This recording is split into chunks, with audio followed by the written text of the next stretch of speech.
So we're talking Robocop. The TV series. Okay, now I'll cop to this. Didn't know there was a Robocop. I could have made the guess or the assumption because I remember there being a cartoon, right? There's definitely a cartoon, and this was like after Robocop 3.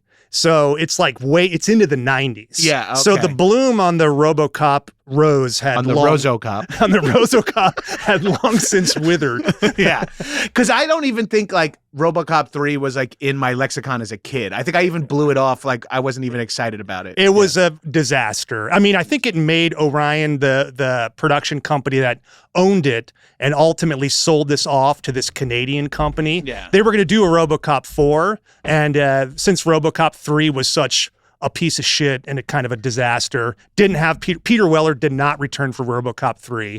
It was like a PG-13 movie. You probably have seen it. He's got the rocket pack in it and flies around. Yeah, I definitely have. I eventually saw it, but I remember 2 being like the last one I saw. Yeah. 2 was even, 2 had a little 2 I didn't love juice. as a kid, but I was like happy to see Ed 209, you know what I mean? Or is that his name? The fucking like command like Well, I don't know if 209, Ed 209 might be in it, but it's got the guy, the drug dealer guy, because they're selling nuke. We did it on the show. Right? We did it on the show. Yeah, we did it on the show. It's like Kang or something like that. Yeah. Oh, okay. Yeah. He's selling nuke and he's a drug dealer and he's addicted to it. And so they figure, we can just control this. Oh, we can make turn him into like his, with a brain and Ed 209, and because he needs nuke, he'll do whatever we say. Right, I remember that now. He's like he's got a nuke kink. He's like a nuke praise kink, and he's got like a little like a little grabby thing that like they insert.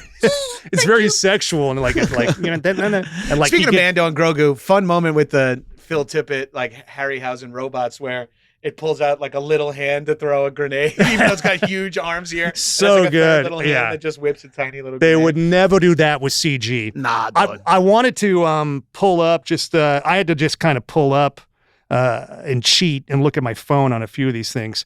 I wanted to tell you the date it came out, so it's 94. Okay.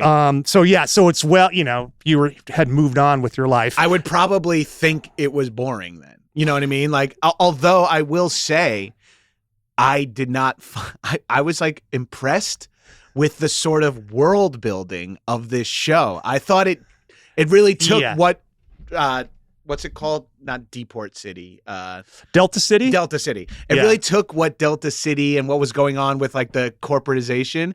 I thought they did a really cool, fun background job. Like from the movie, The Mad Bombardier, you know what I mean? Like the idea, like it really had a fun kind of take on what the future of consumerism would be like. Yeah, I mean, I think I'll just give you a few more things. So the production companies, like these Canadian production companies, and since Orion was going bankrupt, they ultimately licensed the TV rights to this production company for not a ton of money. Right. And then they made these episodes. They definitely didn't have a ton of money to license the show because they didn't have a ton of money to make it. Either, it looks like. Well, it was a separate production company, wasn't it? It was Orion that bought the show, or not, it was sold the show, and they sold it to these like Sky Vision and Reicher, and it was Canadian. So it's this whole Canadian production shot in Toronto, and it was it ran in March of and then to November, and it was just like 22 episodes. Okay. It was one season, and then it ran on Fox maybe a season later or something like that. And so, but it was heavily geared towards kids,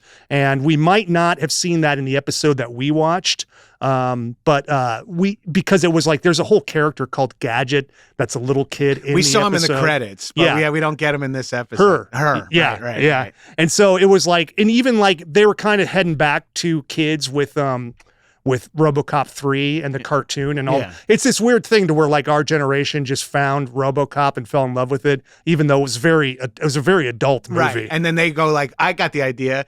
They already like it this way. Let's change it for them. No. Sorry, no one likes it now. We like the fucking, arms getting blown off Yeah. and shit. The episode we watched was episode 12. Touch of Human? Or it's called The Human Factor. The Human Factor. Yeah. So yes. Touch of Human is what I did to you in the parking lot. And it's basically what I needed. I needed good work, kid. Ultimately the touch of a human. That pocket pussy. It's all he needed all along. Yeah.